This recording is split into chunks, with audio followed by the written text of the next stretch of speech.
business of introducing Sadhguru Jaggi Vasudev, who's been described in many different ways in my profession by people from my profession. We've called you a maverick, we've called you a monk on a motorcycle, we've called you a glamorous, flamboyant guru. But for your devotees, you are simply Sadhguru. And yet, Sadhguru, at a time when faith seems to be in collision with so many other questions that come up as a matter of individual liberty, I think this will make for a very interesting and important conversation for our time. So I would like to thank you for being part of this conversation.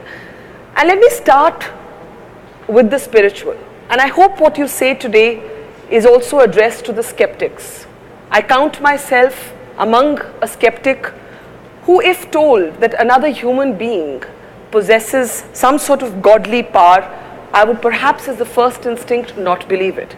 But what I find interesting about what some of your sayings is captured by Arundhati Subramaniam in this book, is that you're actually saying that what we experience beyond our five senses, anything that we experience beyond the five senses can be called God, can be called power, or can be called yourself. So if God doesn't necessarily exist, why do we need gurus? Why do we need Sadhguru?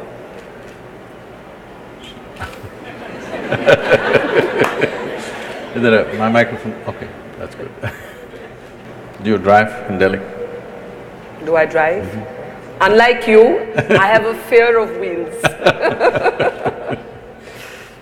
So if you drive in an unknown terrain, Yes.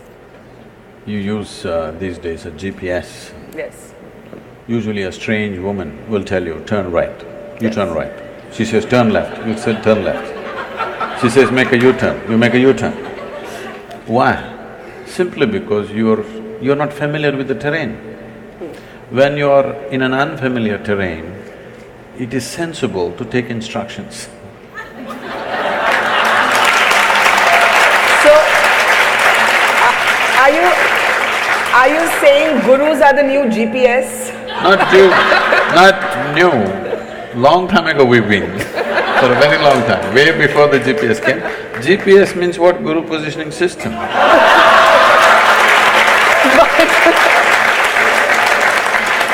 But you know, I have to say that while I don't drive, I've often sat in a car and heard that girl's voice on Google Maps, and often Google Maps does not give you the right advice. You can change it to your man's voice if you wish.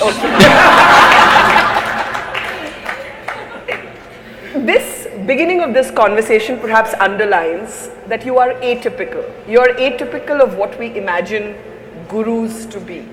We expect people who don't crack jokes. We expect people who don't have a zest for life. Somehow all of our spirituality has traditionally been centered around giving up, around abstinence of some kind, abstaining from pleasures, from denying creature comforts. Why do you believe that the material can coexist with the spiritual? It's not that I believe, it's only because you have a body, which is your physicality. You have a life within. If you did not have a body, if you're disembodied, I'm not going to talk to you. Yes. Because with disembodied beings, you don't have conversations, okay? I know people… People do talk to ghosts. People are trying to do that these days. Yes. Because they're not in talking terms with the living, they choose the dead. Because you can make the dead speak whatever you want. The living will speak what they want. It's a big problem. It's a very serious problem in a conversation, because I will say what I want to say. But if I was dead, you can make me say whatever you want to say. But because you can do both sides of the conversation. But if your philosophy, or you hate the word philosophy, I know, if your technology of inner engineering, and we'll talk more about that in just a moment, is available to all of us to, in a sense, find strength within ourselves, Sadhguru, then does that mean that the atheist and the agnostic and the skeptic can also embrace spirituality? Is inner engineering only for those who believe, or is it for anyone who asks questions? The previous question is a loaded one, still not answered fully. Yes, I know, I haven't given up on it yet. Coming to this, See, you're putting atheists and agnostics and skeptics together. It's a wrong classification. Atheists and theists are together, they're one kind. Because they both have certainty. Both believe something that they do not know. Both are not sincere enough to admit that they do not know. Yes. This is the biggest problem. The biggest problem in the world is people are still not straight enough to come to a place, what I know, what I do not know, I do not know. Because they have not realized the immensity of I do not know. I do not know is the basis of longing to know and seeking to know and the possibility of knowing. The moment you destroy I do not know, you destroyed all possibilities of knowing. So this is atheism and this is theism. They're not different. They're in the same boat, they pretend to be different. One believes positively, another believes negatively, but they both believe something that they do not know. One person, a well-known person in the country who goes about claiming he's an atheist all the time, one day comes up to me, somebody just introduces me first time. I say, Namaste. He says, do you know I believe there is no God? I said, I don't even believe that. Do you mean Javed Akhtar? I'm not… No, that was a good imitation, so I guess it wasn't difficult. I'm not taking names, I'm saying, the thing is, you also believe something, you don't seem to understand that. Yes. The most important thing is to come to this place of being utterly straight and sincere with life. What I know, what I do not know, I do not know. If you come to this much, if you closely pay attention to everything around you, you will see with all this scientific exploration, we do not know even a single atom in its entirety, that's a fact. So what is it that you know, Sadhguru? Why are millions of people your devotees? Because you just said that honesty is about They don't claim that they're my devotees. What do they say then? Huh? What do they say then? Usually they claim they're meditators, volunteers and stuff. Okay, volunteers then. But there must be something they think that you know, because you just said that life is actually about admitting what you don't know. The corollary to that is there are things that you do know. We do know we are sitting at the Habitat Center Amphitheatre at this moment in Delhi. That we know. What beyond this, Sadhguru, do you know and what do you not know? I've asked you like a question of what existence now. What do I know? I don't know anything except this one. I know this piece of life from its origin to its ultimate. Everything that I need to know about this life, I know. And I see every other life is actually the same thing if you look deep enough. So in that context, because today modern science is coming to this, there is a theory which is evolving, which is called as constructional theory. What they're beginning to say is, whether it's an amoeba or a grasshopper or a earthworm or a bird or an animal or an elephant or you or me, or the whole cosmos, the fundamental design is same. It is only a question of complexities and sophistication of the same design. So this is something always the yogic science has been saying, that if you know anda, you know pindanda, if you know the atomic, you know the cosmic. Because the fundamental design is same, it's only a question of complexity and sophistication of what's happening. So fundamentally, if you know this piece of life, you know everything by inference. But when you say this piece of life, do you mean yourself? Do you mean this moment? What do you mean by this piece of life? You are a piece of life, aren't you? Are you life or are you media? Are they mutually exclusive? No, because people have mediums, that's why I'm saying. I would hope I'm a flesh and blood person, unless somebody knows better. Flesh and blood you gathered. Yes. Isn't it? Yes. What you call as my flesh and blood, you slowly gathered over a period of time. If this much accumulation of flesh and blood, this much impressions have to be gathered, there must be something more fundamental, isn't it? Do you think of yourself as a yogi, a mystic or a guru? I have not wasted time thinking about myself. What would you rather be thinking of? I don't think usually, really. For me, this whole thing, because of the type of very mediocre education that's being delivered today, we have raised thought to heaven, unfortunately. Thought is a simple thing. I know this is against everything that you believe in, because you're also a believer. No. Believer in thought. Yeah, I believe in being able to ask questions. That's what I do for a living. Oh. So I must believe that it is possible to ask questions. You ask questions for a living. My life is full of questions.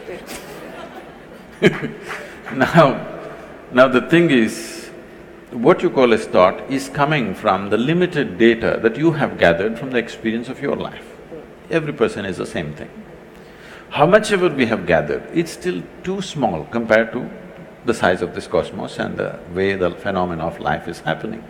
From this limited data, you can recycle things and generate thought. Or in other words, nothing new ever happens. Same permutations and combinations of the same thing will go on forever. The essence of what we're teaching in the name of engineering is to engineer yourself in such a way, every moment of your life is a new possibility. If it has to become a new possibility, what is needed is perception. When I say perception, people think opinions. No, I'm talking about perception, as you see here, similarly enhancing your perception so that you perceive life. Right now when we say thought, emotion, we are talking about expressing life. Expression is not so important. Once in a way, we can express. But perceiving it is important because this phenomena is too fantastic. It's not a small thing. The greatest phenomena that's happening here is life itself. So, if you want to know this phenomena, the only way you can know, the only doorway for you to know life is yourself. See, right now, can you see me? Yes. I can. Can you use a finger and point out where I am? Oh, you're wrong. You know, I'm a mystic from South India. Now this light is falling upon me, reflecting, going through your lenses, inverted image in the retina, you know the whole story. Where do you see me now? Still in the same place. Now? I do. You see me the way I'm projected in the firmament of your mind. You cannot see me here in the very nature of your visual apparatus. Where do you hear me right now? Within yourself. Where have you seen the whole world? Within yourself. Now if there is a grasshopper here, he doesn't see me the way you see me, he sees me differently. He sees the whole world differently. Now you can think, oh, he is no good. This is the fundamental problem. That we think his perception is no good. No, his perception is very good for his survival. Your perception is very good for your survival, but it's not good enough to know the nature of life. So now, what do I know means, I have enhanced my perception the way it is important to know the nature of life, not just for survival. But if inner engineering as a spiritual technology is something that works, I ask you again, why do we need gurus? Because that means the answers are within us. You're speaking so much language. Did you learn A, B, C, D, all those things? I think so. Do you remember when you were 4 years of age, that damn A, how complicated it was? Yes. There's 2 versions to it. You had to write it 100 times to get the damn A. Today you can close your eyes and write. So it doesn't matter how simple something is, without a certain guidance, could you have picked up ABC, I'm asking? No. Similarly, when something new you have to approach, if you don't have the right kind of guidance, you won't pick it up. Tell us a little bit about yourself. Your story is well chronicled, but what is of interest to people is that you started off as… I haven't read that book, I know, I hope she's written nice things about me. She's written a very brilliant… Arundhati Subramaniam has written a very brilliant book. No, she's brilliant, but what's she written about me? One of the things that she has said is that you give great space for dissent. You like a good argument.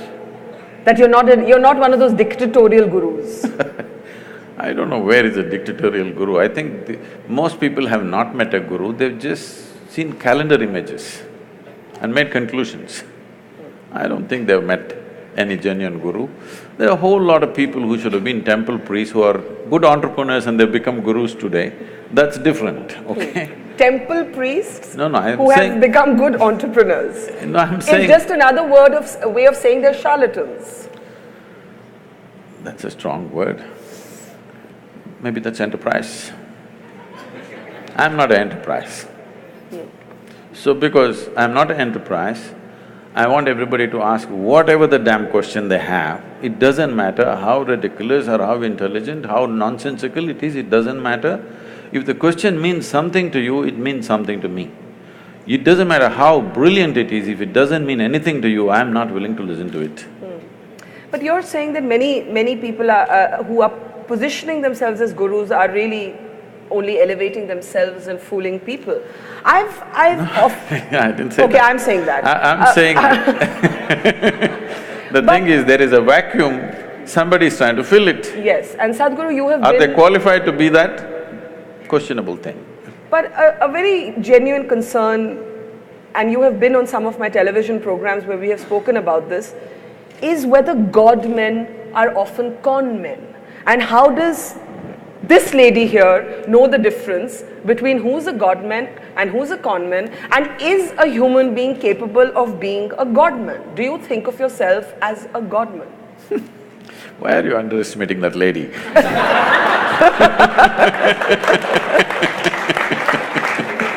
Okay, let it be my question. How do I spot the difference between a God man and a con man if I don't even believe that humans can be godly? I think humans can be brave and wonderful and inspiring, but I don't think that they have magical powers. See, did you ever see God having magical powers? No, I've never seen God. No, then why are you saying he must have magical powers? So first of all, this God-man is essentially a media-coined word. Nobody claims that he's a God-man, okay? Some are goddamn men, that's different. Nobody… I don't think anybody has personally claimed I'm a God-man. I have not met anybody like that. Now, that's another kind of profession, putting labels on everybody, you know. Leaving that alone, what is it? This is a culture, you must understand, this is unfortunately all mixed up today. This is a godless culture, you must understand this. There has never been an idea of a god in this culture. Only in competition with what came from outside, because we saw they could rule us, they were dominant, and we thought we have to imitate their ways, we also started making it up to some extent, not successfully though. Yes, but we know the technology of God-making. When I say technology, we're using the English word God, but that word doesn't exist in India. Here we call them devas. What a deva means is, see, today media is projecting Tendulkar as a cricketing god. It's very appropriate to this culture, because if somebody excels beyond a certain level in any field, he may be a sports person, he may be a warrior, he may be an artist, he may be anything. If he excels beyond what normally average human beings think is possible for them, he goes, they recognize him as a deva and he is worth looking up to because he becomes a guiding light for them. That'll anyway happen, whether you like it, you believe it, you don't believe it, in every field, somebody rises, he becomes the light for the rest of the people. Yes. So similarly in the inner spaces, when I say the inner spaces, the quality of your life is not determined by what kind of house you live in, what clothes you wear, what car you parked outside, what things jing-bang happening around you, no. This moment, how joyful, peaceful, blissed out you are within yourself. Now if I sit here, we are sitting here in the same space, breathing the same air, probably we ate the same kind of food. I don't know what you eat. But if I sit here now with my eyes closed, the way I am within myself, I will not exchange this for anything in the universe. Now, when people see, no matter… the number of things I'm managing is insane. Everybody thinks, Sadhguru, is it possible? You must go crazy someday. All volunteers, over 3 million volunteers, enterprises, businesses, okay, projects, mega projects on the street, all kinds of activity going around the globe. If anybody has to go nuts, it's me, okay? Because all run by volunteers. Run by volunteers means nobody is trained for the job and you can't fire them for inefficiency because they're volunteers, all right? And anytime they come in, anytime and do great things, anytime they'll walk away, all right? And nothing should collapse. Till now, I must tell you this, as we are sitting here, this day, probably little over 300 and odd programs, in engineering programs are happening in the world. Never in the last 33 years, one program has been abandoned or has failed.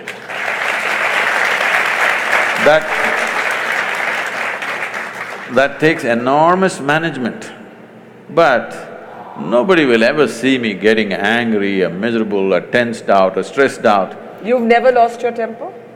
You want me to know? Do I look like I'm incapable of that? It's not that. It's not that I'm incapable of anger. It's just that I've never given that privilege to anybody. I have not given this privilege to anybody. They can make me happy, they can make me unhappy, they can make me angry, they can make me miserable. No, I kept these privileges to myself. So, people… you were talking about miracles or whatever, people ask me, Sadhguru, everybody in every ashram, miracles are happening. You are beating all the miracles down. If we say something happened, you make us look like fools. No miracle. I say, what, you want me to pull a pigeon out of my pocket? If I pull a pigeon… there are No, if gurus who claim to do that, who have been challenged by rationalists. I'll come to rationalists. this. If I pull a pigeon out of my pocket, I have a shitty pocket. And you have a bird. What are you going to do with this? You come to me, I will show you the miracle. I have thousands of people who are working 7 days a week, 16 to 18 hours every day. In the last 2, 5, 10 years, not a single moment of irritation, agitation, anger in their life. This is a miracle. This is a miracle we want to manifest. You don't want a miracle? I agree, this is a miracle. Yes. And not that pigeon. Do you have a pigeon in your pocket? Okay. I told you, I don't like a shitty pocket.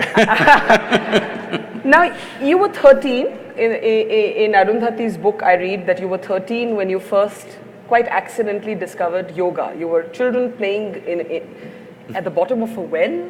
That's what the book says. Tell us, how did you discover yoga? Oh. I told that because that's how it happened to me. I said that to her, I don't know how she's written, I have not read it. I said that to her because I want people to understand the nature of the universe is, even if you do for the wrong reasons, you do the right thing, still it works. If you do the wrong thing, even for the right reasons, it still doesn't work. People need to understand this, because the whole world has invested on goodness. The goddamn goodness is killing the world. There are too many good people, and these good people are the biggest problem. It's always a good Indian who wants to fight a good Pakistani, good Hindu wants to fight a good Muslim, good American wants to fight with just about anybody, The more good you are, the more fighting you are. The more good you think you are, because goodness is always in comparison. Don't forget the good journalists who promote these fighting every day on channels. Because your goodness comes by comparing yourself to somebody. If you were alone on this planet, you wouldn't know whether you're good or bad. What we need on this planet is sensible human beings. Little more sense we could do with, isn't it, for sure, in every aspect of life. Engineering essentially means you could have built this structure whichever way you want, but you will have to keep looking up when it's going to crash on your head. Engineering means you put it up in a sensible manner, the way it stays, without anxiety about it. Similarly, inner engineering means you engineer yourself in such a way, you can go through the process of life without being anxious about your suffering. What will happen to me? There's no such thing because you engineer yourself well. Whatever the hell happens around you, within yourself, you are the same thing. So every time I launch one mega project, you'll say, Sadhguru, if it doesn't work, if it doesn't work, what? If it doesn't work, what? If everything that I'm doing, if nothing works, I will still die blissfully. This is guaranteed. I want to make sure it's guaranteed for every human being so that they can live their life without the fear of suffering. Right now, instead of seeing how suffering should go, people are busy romanticizing suffering. The moment you romanticize suffering, it's very clear, you are not interested in human well-being. You like drama. You've often spoke about how economic leaders are going to be the future of the world. You've been interacting with CEOs. It's rare to find a spiritual guru who's also quite openly capitalistic. Are you a capitalist? What is that? Who believes that wealth creation is for the greater good of people and societies? See, a whole lot of people are attached to poverty right now. Because without poor people, without hungry people, they cannot survive. I'm not one of those. I want to see that 600 million people in this country are postponing their dinner tonight. But we are postponing major decisions on the parliament every day. All right? I'm not a part of that. I want things to happen because I know what it means to postpone a dinner. I don't want that to happen to people. Children are postponing their dinner tonight. Probably 100 million children in this country have postponed their dinner to tomorrow, and that's not a joke. So, these jokers who identify themselves with this or that are going on playing their joke on the people every day. So, capitalism is an ancient word, it no more exists. We are talking about a market economy. When only a few families had access to capital, it was capitalism. It is no more capitalism. If you have a good idea and you know how to execute it, there is capital for everyone, all right? So, we have tried communism, it's a wonderful idea, but that must happen willingly. If you enforce it, it's the ugliest thing. We have seen it, we have seen a major demo on the planet, most ugly things happen, you try to enforce it. Karl Marx might have known a lot about economy. When I was 15, I was all gung-ho about Engels and Karl Marx and stuff. But he did not understand human nature. I realized that when I was 16, 13, 14, I was all fired up, reading up all the communist literature from Russia. But by the time I was 16, I realized these people don't understand what is human aspiration. Without understanding what's human aspiration, you try to build a society, you try to build a nation, it's a disaster, okay, cruel disaster. But maybe it will work when really a country or a society is in total dumps. You have to force it out. When you have to force it out, it works, but after that it won't work. In a way, if you come to the ashram, nearly 4,000 people are living in the ashram, well, you can say it's communist, but by willingness, it's not by, okay, I did so much, so I get so much, no. Everybody gets what they need. So this is not enforced, this is by choice. If by choice you're willing to share, how fantastic it is. But I have nothing, you have something, I want you to share, how ugly it is. What is it with Sadhguru and motorcycles? These days I'm on 4 wheels. But you haven't given up your love for bikes, or have you? It's just that when I started, trekking in the jungles when I was 10, 11, I would be gone. If I had 10 rupees in my pocket, I would organize my food and I'm gone with this little note in the house. I can imagine my parents, I always wished I shouldn't have a boy, ever. Girls can run away too on bikes. They run later. They don't run at 10, 11, okay? And they're on a pillion, they're usually pillion. And if they find a good rider, no problem.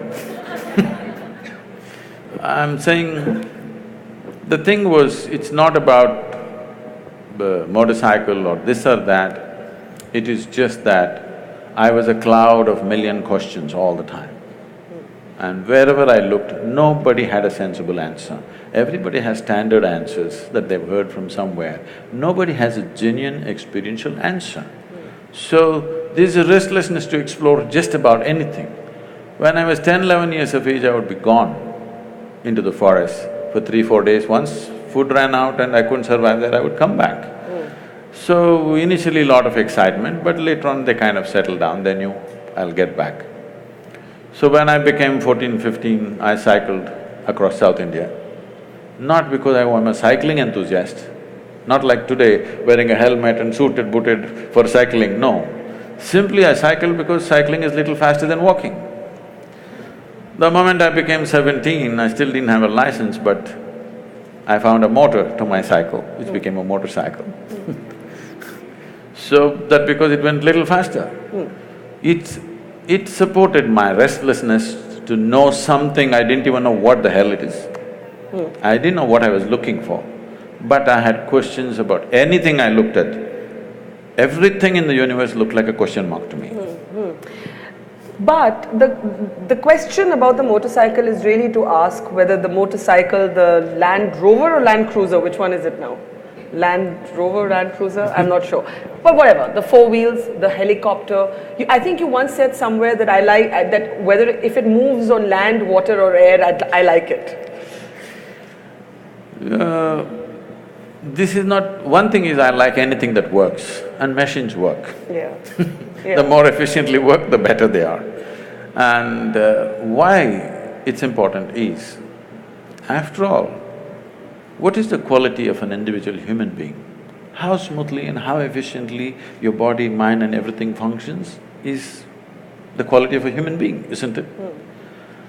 So machines always excited me, whether it's a bicycle or motorcycle or because of, lack of the necessary, probably the fitness that I was at that time. I crisscrossed India on a motorcycle. Today it would be hard, so you get into something little more comfortable. But while that makes you a very interesting character to observe, did you ever worry that you'd be labeled or dubbed a rich person's guru? This is the Sadhguru who flies his own planes, who likes his BMW, who likes his game of golf, who likes having a little frisbee match on the Let's come to that. See, the thing is,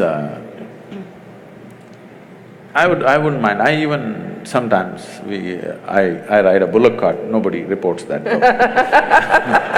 I love to handle the bulls and I still drive them sometimes. But now I want to have a conversation with you. This afternoon till 2 o'clock, I was in Jodhpur. Yes. I could have come by bullock cart or a camel cart. You had to wait for 5 days. I came on time, you must appreciate that. So it's about efficiency is what you're saying? Yes.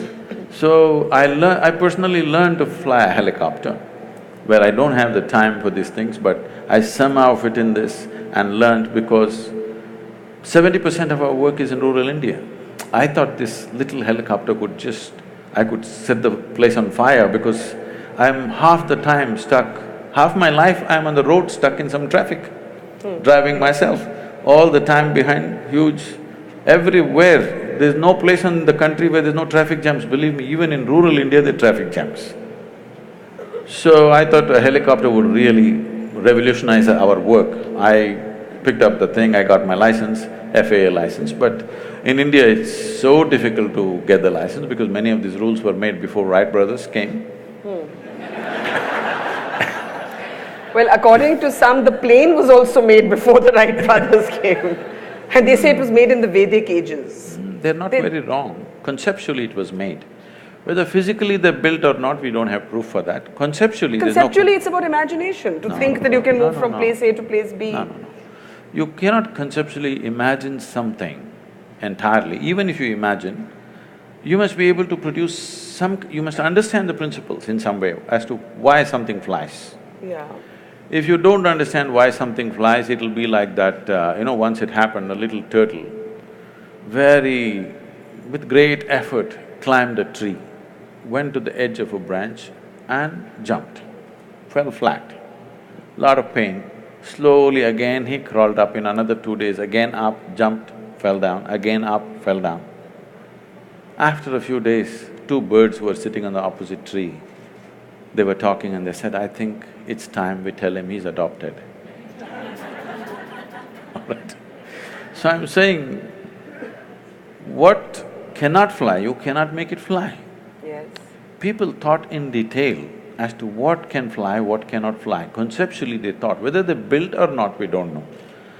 And I mean, it is an established fact, they calculate the speed of light. Some individual cannot calculate the speed of light just like that if there was no whole scientific culture around him. No individual will just drop from heaven and calculate the speed of light, okay?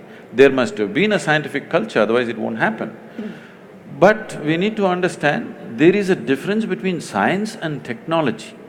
But there's also a difference between science and mythology. Some things are just great stories, that doesn't mean they actually happened. See, for example, there are images or there are sketches which probably somewhere between 3,000 to 4,000 years ago were made, where it clearly shows a turtle and a round planet sitting on it and going around. Turtle is the best example, best analogy for a planetary movement, because a turtle cannot accelerate. Same speed, he just keeps going. So a round planet on a turtle is the best way to describe how a planet moves around. And the very word for geography in this country is Bhugoal, which means it's a round planet. So it is not because of Galileo we know it's a round planet, we have always known. How do we know? We can't know just one scientific fact and not know the other aspects related to it. So this thing about anything Indian beating it down is because one thing is that culture has evolved because half the people, their brains are in Greenwich Mean Time. They've still not gotten out of the 1948, whatever happened. We struggled for independence, we came out, not just to send them out, but to be who we are. So that problem is still there. And now there are upstarts who claim all kinds of things.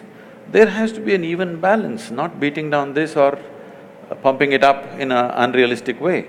But you cannot deny Indian mind has thought about things that nobody had thought about in those times. There is no question about that. But there is a distinction between science and technology. Science can evolve because of certain intelligence. Technology needs material, manifestation. Now we are trying to claim technology, which we should not. If we just focus on science, many things will be attributed to India for sure. We live in times when faith and spirituality have become very inflammable. Don't put them in the same basket. Okay, let's talk about faith first. We live in times when faith for certain has become a very inflammable, easily politicized conversation. If faith should have been personal today, it's not. Today you actually have decisions taken in the name of somebody's faith being injured. So, you mentioned food right now. I read somewhere that you said there's nothing religious about the act of food, just eat what you like. No, I Eat didn't say what's that. good for you? I said eat what's good for you. Okay, eat what's good for you. It's a very different thing. Okay, I correct myself. Eat what's good for you. But today we have a highly politicized conversation around banning beef in the name of faith. It's definitely not good for you to eat it. Beef or any meat? I'll come to that. Finish. Okay, so I'm offering that as one example of how I see a politicized conversation taking place around faith. How do you reconcile the faith of a large number of people with questions of individual liberty? I know I have read that you like books written by Salman Rushdie. We were the first country to ban him again in the name of faith. How do we reconcile faith with individual liberty? See, it's always been said, faith moves mountains. Yes, but it freezes your mind. But the greatest crime you can do on this planet is to move a mountain. You should not move a mountain, it should be where it is. It is not just dropped from somewhere, it's grown because of various forces functioning in a particular way. Phenomenal activity has happened to build a mountain. You should never move a mountain. But people with frozen minds always want to move a mountain. Okay, having said that, when we say faith, it's an import for this culture. We have never had faith in this culture. You must look back little beyond 1,000 years since we've been under occupation. Here we have been told always, your life is your karma. Karma means action. Whose action? Your action. So, what we are saying is, your life is entirely your making. There is no someone sitting up there and managing this for you. This is entirely yours. But For every action that you perform, whether physical, mental, emotional, energy-wise, whatever kind of action you perform, there is bound to be a consequence. If you're ready for the consequence, do whatever. If you're going to cry about the consequence, control the action right now. Based on this, now you came to food. See, the food consumption has been looked at very carefully in this country. If you just bring this back, the world will be healthy, do you understand? Here we have identified different type of people, what they should eat. If you're doing menial jobs, how you should eat. If you're doing trading, how you should eat. If you're into spiritual process, how you should eat. If you're into education, how you should eat. Why this is each person needs a different type of building of the body. You want to run 100 meters next to Mr. Bolt, what kind of food you should eat? You just want to work in Delhi, what kind of food you should eat? You want to think in a certain way, what kind of food you should eat? For all these, we have very clear prescriptions. Now, when it comes to food, what it means is, we are taking another life, whatever that is, it may be plant life, animal life, whatever. You're taking another life, ingesting it, and you have to make it your life.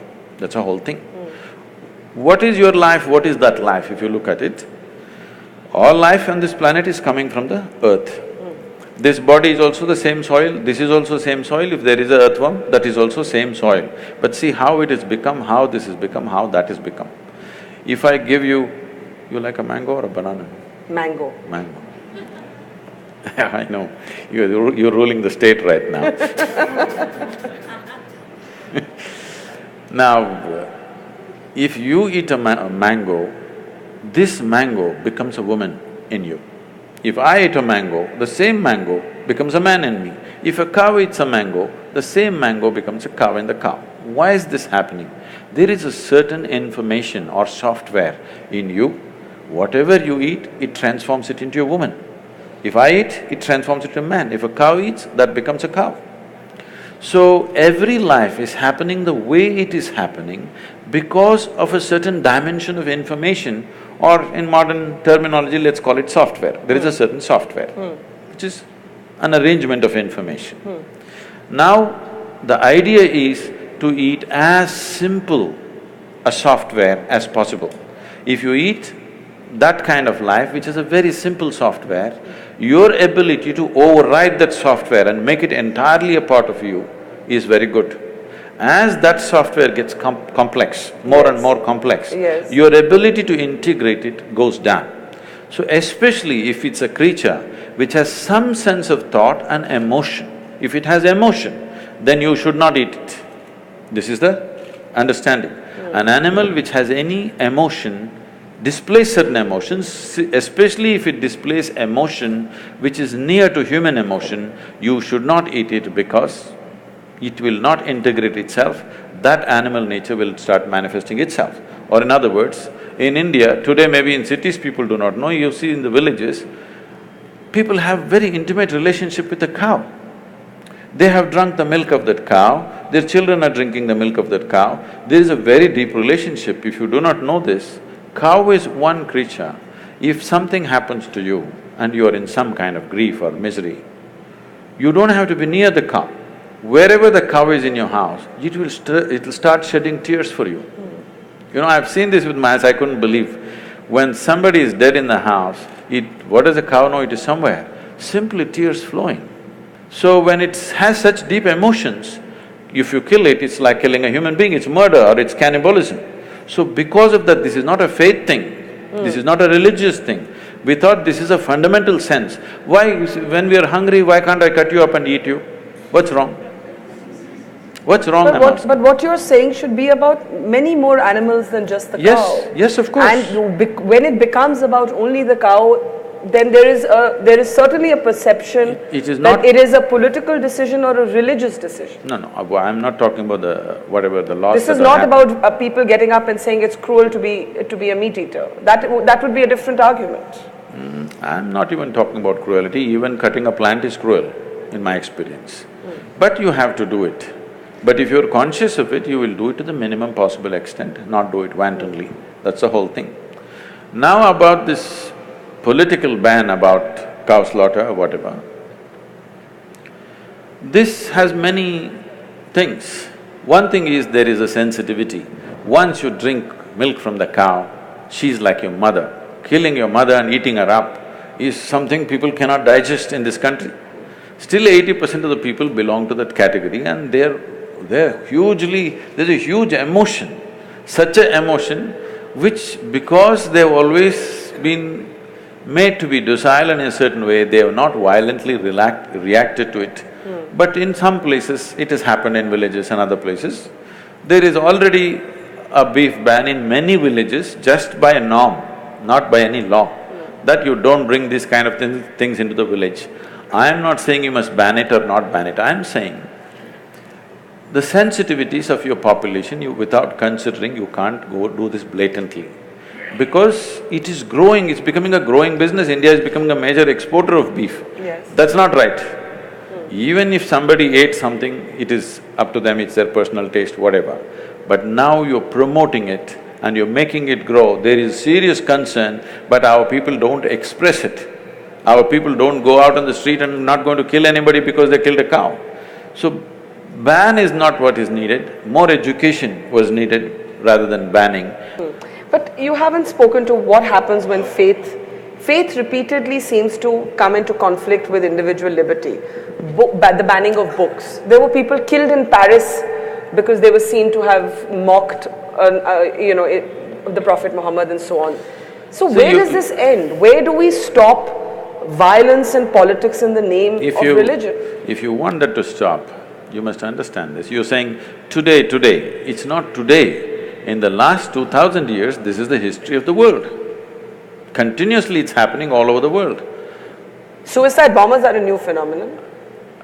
Well, you've forgotten about the crusades and the other things which have not been reported in history. Hundreds of millions of people have been killed in the name of God, all right? It's new to us here, but even here, thousands, hundreds and thousands have been slaughtered in northern part of India just because of the faith that they belong to when the invasions happened. Nobody writes about it because we never took the pen and wrote, somebody wrote history for us the way they like it. Because all history is sponsored by kings, they wrote the history the way they want and they said they're great emperors. But what they did was absolutely terrible. So you need to understand, faith is a new thing to us. When I say new, in this country which has 12,000–15,000 years of history behind us, 1,000 years is new for us. We've still not come to terms with it, we're still struggling with it. But struggling within ourselves, not creating a struggle on the street, because that's not our nature, because here always we've been drilled into us, whatever you do, there'll be a consequence for you. Even if you come back another life, it won't leave you, it'll come back to you. This has been told, this controls people, this is a tremendous technology, please understand this. And it's not simply a fake thing, it is a real thing. Everything that you think, feel, act, there is a consequence. Not because there is somebody thinking he must give you a reward or a punishment. It happens in your own chemistry. How do we keep faith, which you say is new to us, separate from politics?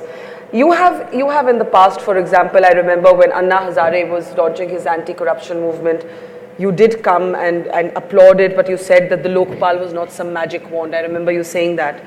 Do you believe that we are seeing a dangerous cocktail of faith and politics getting more and more mixed up? See, it is happening, I'm not saying no, but it's much less than ever before. Really? Yes. It seems to be much more than ever before. No, that's because of you. That's because if 10 people get beheaded in some remote part of Iraq, you make sure the blood spills into my sitting room because of that. Otherwise, you're sitting here now, today, let's say 1,000 years ago we were sitting here, 1,000 people got killed in Iraq, we will sit here peacefully thinking world is going really great, springtime, everything is nice. So, this is because the dissemination of information, if 10 people get killed somewhere, it's a huge thing because it comes into our sitting rooms, bedrooms, dining room, everywhere there's a television. So it pours into our homes, so it is happening. So this is good because even a small thing looks magnified now in people's experience. But this has been happening always, it's happening at its lowest level now. Here and there it spurts up, which need to be controlled for sure. But what I see is, for the first time, for the very first time in the history of humanity, even if the numbers are not qualified because the population has increased, even in terms of percentages of people, how many people can think for themselves today is huge compared to what it was 100 years ago, 500 years ago, or 1,000 years ago, or 10,000 years ago. All these centuries, there would be one man in the village who thinks for you, who reads for you, who writes for you. You just have to do what you have to do, simple things. Today, everybody is able to think for himself or herself. Now, human intellect is blossoming. I do not say it is blossoming in the right direction, with the right sense, no. Insanely it is blossoming. It doesn't matter, insanity will happen for some time. People will come to their senses. When something is new, they'll go crazy. After some time, they'll come to senses. Once human intellect blossoms sufficiently on the planet, then this looking upward for well-being will not make sense, believe me. Right now, from looking upward, slowly the world is tilting. In pursuit of human well-being, people were looking heavenward. Still many are, that's different. But a whole lot of people have started looking outward. So if you look heavenward, hallucinations will happen, wars will happen. Because my heaven and your heaven different, you know. Yeah. None of the heavens have anything for women, you better know that. I'm definitely going to hell. Anyway… So you believe in heaven and hell? I was being facetious. Let me finish this. I was being facetious. I don't know if there is That's somebody fine. up there. That is fine. Is it a force? No, I'm is it saying an energy? Is that this thing about looking heavenward is slowly going away, and in pursuit of well-being, people are looking outward. This is ripping the planet apart. Human pursuit of well-being is just destroying the planet. Now, the fundamentals of what we are transmitting, the fundamentals of this culture, which is essentially rooted in the yogic culture, what you call as Indian culture or Hindu culture, is essentially a pure yogic science. In the form of culture, it finds many colors and distortions, which is what you are seeing as a Hindu culture or Indian culture, whatever you want to call it. But they're not interchangeable terms. Why? Because we're a multi-religious country with many different cultures. I want you to understand, the word Hindu does not signify a religion. You ask them, do they worship one god if they're Hindus? In the same family, they're worshipping 25 gods. They don't know which is the god, so they're making sure worship everything just in case something will hit, okay?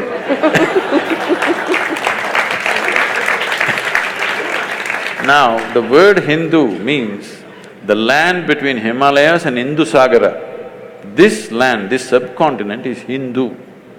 All people who are born here are considered Hindu because it's a geographical identity. I know there's a whole political issue, if I speak like this, they say, oh, he's Hindu. No, I mean, people will tell you you're echoing the RSS chief. I don't know what he said, I'm not… He said all Indians are Hindus, and there was a huge political outcry over that. Okay, all Indians live between Himalayas and Indian Ocean. That's okay. Those who want to jump into the ocean… If you live… see, this is a dialectical culture, it expresses things in a certain way. Between Himalayas and Indian Ocean, if you live, you are a Hindu. If you jump into the ocean and cross, you are a Lanka. So, I don't know what is the struggle about this. This is because there is such a narrow understanding of this. This is the debate we have to change in the country. Because somebody has absolute belief systems, we are trying to compare that to a culture where there is no such thing as belief. We have not ever been believers, we've always been seekers. This is a land where the highest value has never been God, always liberation, mukti. Freedom is the highest goal, God has never been the highest goal. So, you put this in the same box as something which just believes this is it or you're dead. Unfortunate. That's not the way to look at it. This is what we have to bring back. If we really value human freedom, you must bring back this seeking for liberation. I want to be free. not just from others, but from myself and my God and my heaven and everything.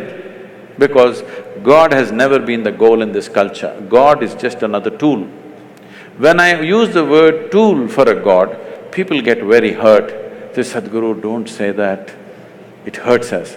So that's okay, you come to the ashram, I'll give you some plumbing job, all right? That'll hurt more. No. No spanner, no winch, nothing. Use your fingers, nails, teeth, whatever. 3 days later, nails will be gone, half the teeth will be gone. Then I will give you a spanner. Will you worship the spanner or no? We are who we are. As human beings, we are who we are only because of our ability to use a tool. Otherwise, you're not even good as a dog. You can't even fight a dog, isn't it? So you're against organized religion? Quite clearly, if God is just a tool and faith is not the same as spirituality. I'm not saying I'm against this or that. All I'm saying is, I want human beings to come to this much. If you know something, you know it. If you don't know something, you don't know it. Everything that you do not know, you believe. This is a dangerous thing. Now, the fight on the planet is not between good and evil, this and that, no. One man's belief versus another man's belief. I'm saying, why the hell do you believe anything? Because you're essentially not straight enough to admit, I really don't know. I don't know people can't fight. I don't know, you don't know, can we fight? I know is a fight. I do not know is never a fight. I do not know is a way of seeking. If we do not establish this seeking in every human being, that every human being is longing to know, whether outside or inside, whatever, you are… because this is the nature of human intelligence, it can't sit quiet. It can only sit quiet if you freeze it with belief system. If you seal it with belief system, it can sit quiet. Otherwise, the very nature of this intelligence is it wants to know. Okay, we're almost at the end, so I think I'm going to take a few questions, just 2-3 minutes of questions. Seeing lots of hands go up. The lady behind you, yes, please. Sadhguru, in one of your videos, you say that the problem with the world is that most people lack the intensity. Oh? Most people lack the necessary intensity. And then you say the way is dhyana. So intensity is more associated to fierceness in personality and dhyana is more associated to calmness. So they are somehow counterintuitive. Can you elaborate a little? People think peace means rest in peace. Because their idea of peace is death. Peace can be very intense. Peace can be tremendously intense because peace means the reverberations of life have become subtle and intense. Action means reverberations of life are not so subtle, it is at a certain level. So peace happens not because… peace may happen if somebody is dead, but to be alive and peaceful means you need to be highly intense state of energy, otherwise you can't be peaceful. The reason why most people who don't have any problems as such, after all, they're trying to earn a living, reproduce and bring up their children and die one day, just for that they're freaking, simply because of lack of intensity. Because life is happening at a low ebb, naturally everything is a problem. If it rises a little bit, suddenly you have a little clearer view of everything. For this, you need a higher intensity of energy within you. And the yogic system is essentially focused towards that. Dhyana does not mean no. Okay, let's take the next question. Right here in the front row, yeah. What I get from Isha's philosophy, if I may say there is that you need to see internally, in your interiority. You need to fix it internally before fixing your external situations. But is it also not right? Is it also not very important to do the right thing externally? Just to make myself more clear, if I be more precise. I'm clear, I get the question. Why do I look so dumb? Let's say, if… I got it. Yeah. If somebody is born… I got the question. Isha's philosophy is not about looking internally or externally. It is just that if you're looking for mangoes, you look up the tree, you don't dig the earth, all right? But if you're looking how to plant a mango tree, then you dig the earth. You're looking for mangoes, if you dig the earth, will you find it, I'm asking? So if you inner things, you must look inward, outer things, you must look outward. There is no such philosophy, look out or look in. Wherever the damn thing is, look there. It's like, Shankaran Pillai went for a job interview and they asked him, which is further, Mumbai or moon? He thought profoundly and then said, Mumbai. They said, how do you say this? He said, I can see the moon, I can't see Mumbai. Okay, last question, yeah. Namaskaram, Sadhguru. I just want to ask… Hold the mic closer to Yeah, you. I just want to ask you that everybody's perception of good and bad is different. And what do you think if we start manifesting our own good and bad, what will be the state of the society? Maybe you won't have power tonight. I think I already made this clear. The biggest problem with the world is there are too many good people, not enough sensible people. Yeah. Sense is life-specific, okay? Goodness need not be life-oriented. Goodness may be going to heaven. And the moment I want you to understand this dangerous concept, people don't address this. The moment you believe, suppose I believe there is heaven and it's a beautiful place and you can live in the company of gods, should I send you there today or no? If I really care for you, I'm saying. Yes? If I really care for you and if I believe there's a great place, should I send you there or not? This is a dangerous thing, do you understand? If you stretch it to its logical end, it's a really dangerous thing. The moment I believe there is a fantastic place up there, I really love you and I want you to go there, Yes. Okay, let me just end by asking you something that we haven't spoken about and then I'll hand it over to Chiki. You said you love machines. I didn't say I love them. Okay, you like machines, or they're useful. They work. Have our lives been overtaken by gadgets? Not mine. No? Definitely not. I use all the gadgets, but they don't overtake me. These are fantastic things in our life. Things… See, in every way, compared to how a human being was, let's say 100 years ago, you're almost superhuman.